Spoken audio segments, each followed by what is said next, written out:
Salut, astăzi o să facem un episod mai special. Astăzi o să vă zicem de doi YouTuber și o să vi zic chiar eu personalitățile lor, adică cum este ei, ce fac ei, dacă se descurcă bine în ce fac ei cu canalul lor de YouTuber. Deci primul care vi zic este Ilie Vlogs. Ilie Vlogs care îmi place.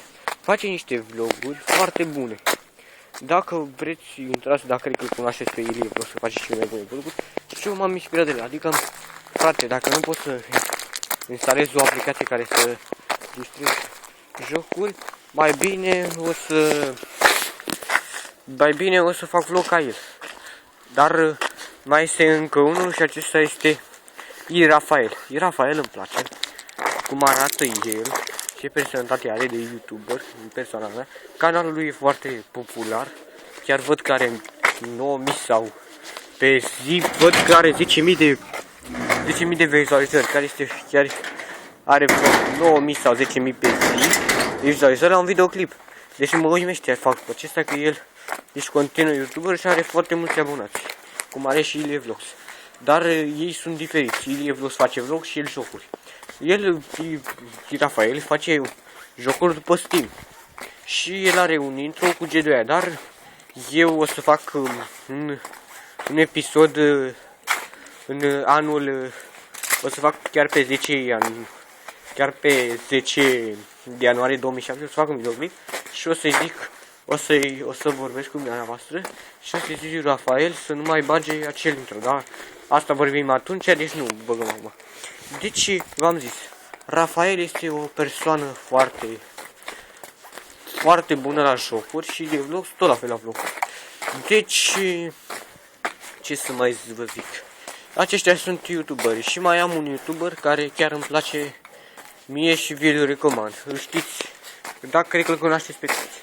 Mie îmi place coverul de la coverul de a zis noaptea târziu că o să fac un cover nou, dar nu știu de ce emisiune, de la ce are mai multe melodii cu un cover. Eu noaptea târziu lasă sting la bace, după coverul lasă sting la bace, eu am coverul după Ruby, Fiat Moroșanu, Fiat Dorian Popa, lasă cum pace și i-a făcut, lasă stic la bace, dar sunt la fel, adică ei au fost făcut noaptea târziu, lasă sting la bace, cred că cunoașteți unii dintre voi această melodie.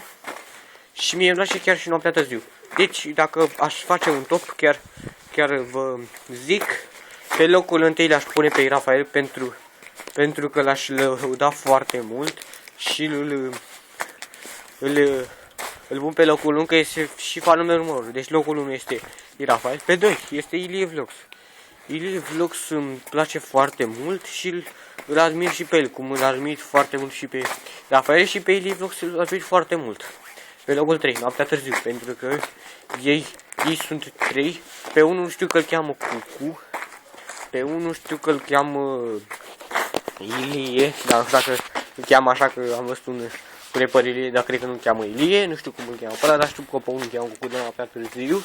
Și noaptea târziu face niște covere foarte bune, adică după melodiile originale face cover, adică cum ar veni Mama ta, lasă sticla în pace, bani de chirie, sunt făcute după melodii originale.